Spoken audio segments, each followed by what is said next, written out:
Who stands to benefit from the Syrian air base attack and the potential war that will come from it? A lot of people. The MSM has promoted a dishonest narrative in Syria since the war began there. They recently claimed that Bashar al-Assad gassed women and children with chemical weapons in the city of Idlib. However, there is still no proof that Assad was responsible for the attack. And yet they use this to their advantage. Undoubtedly, the mainstream media has been a tool to propagate a war against Assad. There is no doubt in the minds of U.S. military and intelligence analysts that Bashar al-Assad's regime did carry out this attack. We know they have weapons of mass destruction. We know they have active programs. There isn't any debate about it. Simply stated, there is no doubt that Saddam Hussein now has weapons of mass destruction. Beyond any doubt that the Syrian regime has used chemical weapons. There should be no doubt Saddam's ability to produce and deliver weapons of mass destruction. There is, quote, no doubt Syrian dictator Bashar al-Assad gassed his own people. Do you have any evidence that Saddam Hussein or his agents played a role in the September 11th terrorist attacks, or that he has links to al-Qaeda? Well, as I note in my statement, there's no doubt that there have been contacts and linkages to the al-Qaeda organization. There is no doubt who is responsible for this heinous use of chemical weapons in Syria. The Syrian regime.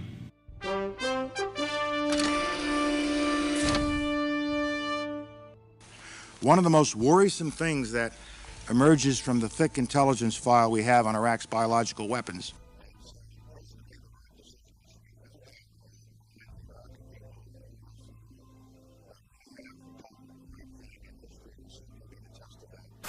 Well, there's no doubt in our mind that the Syrian regime under the leadership of Bashar al-Assad is responsible for this horrific attack.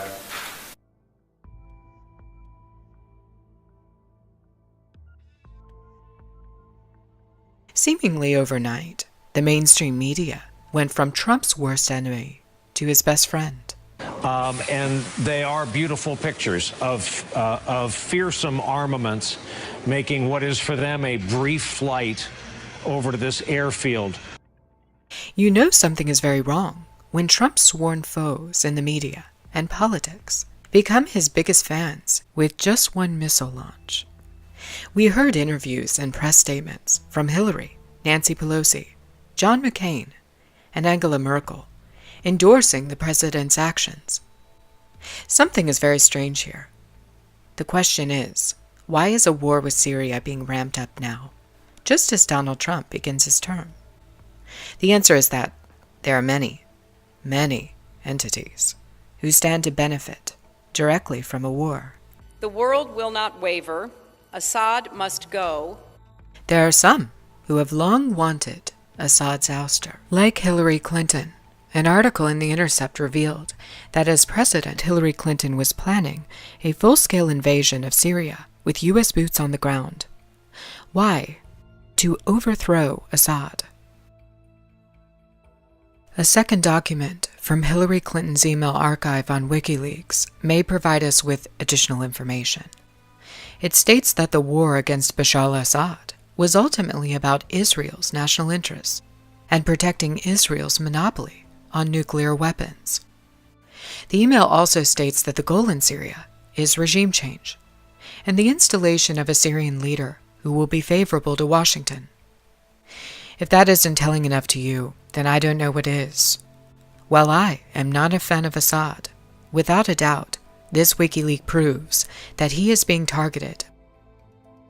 Just hours before the strike, Hillary Clinton gave an interview where she said that the U.S. needed to attack the airfields in Syria.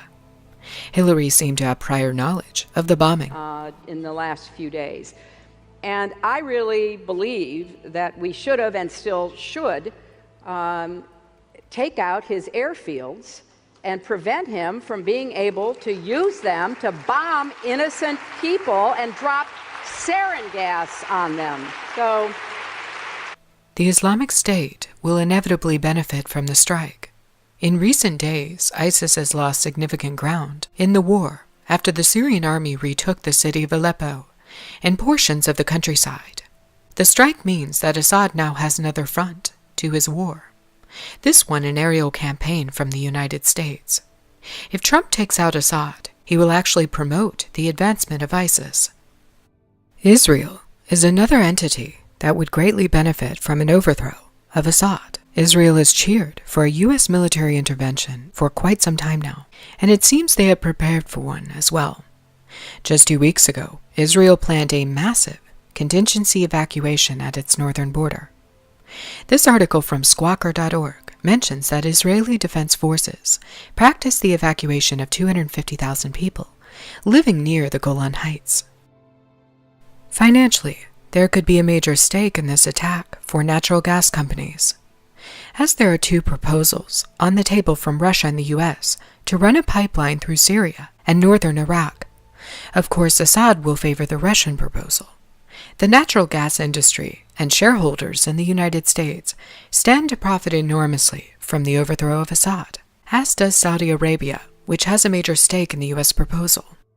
Just recently, Donald Trump met with a delegation of Texas oil companies, specifically about Syria.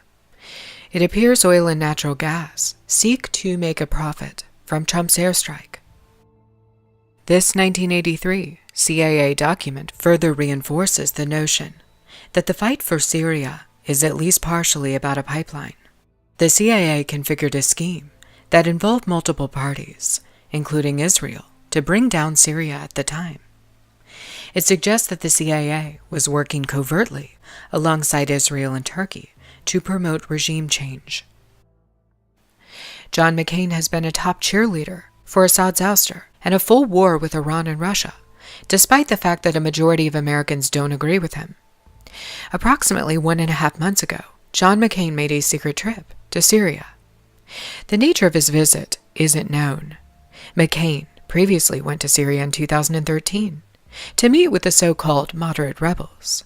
His visit came just 3 months before the August 2013 chemical weapons attack that would kill over 1,000 people. No doubt the timing of this trip is very odd indeed. Neocons have lusted for an attack on Assad for many years. Just 3 weeks ago, Consortium News published an article that a neocon family known as the Kagans were re-engaging in lobbying efforts for the sole purpose of getting the U.S. involved in a war with Syria and overthrowing Assad. Both Robert and Frederick Kagan penned op-ed columns for the Washington Post and the Wall Street Journal, calling for expanded military interventions against Syria and Russia. The Kagans are a family with deep financial and diplomatic ties to Israel. Lastly, just 1 week before the Syrian attack, the State Department announced a major policy switch in Syria. Rex Tillerson, a former major oil company executive, said that the United States would no longer call for the ouster of Bashar Assad. And then 1 week later, Assad uses chemical weapons. How convenient.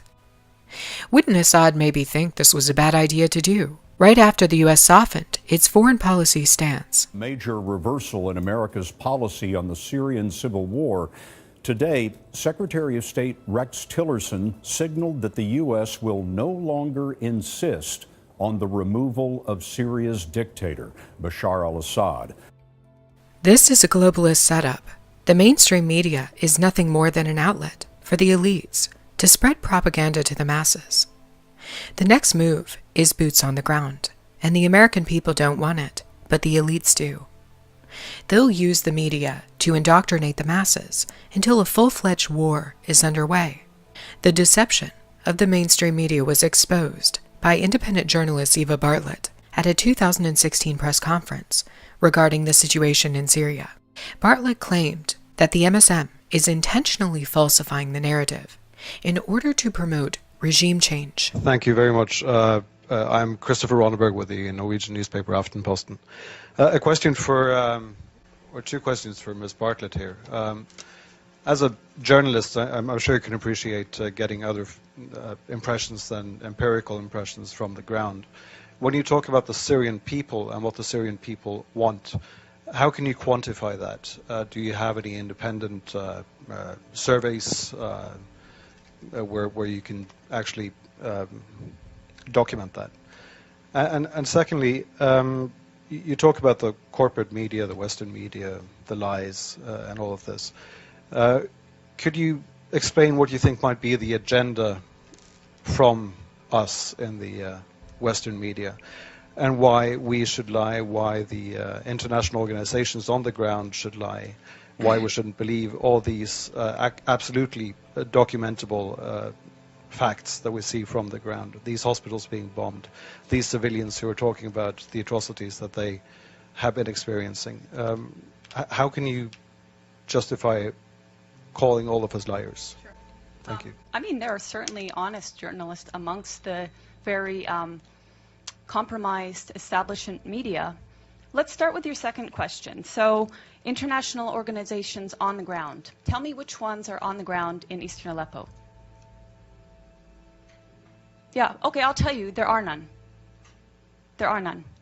These organizations are relying on the Syrian Observatory for Human Rights, which is based in Coventry, UK, and which is one man. They're relying on compromised groups like the White Helmets, which, let's talk about the White Helmets.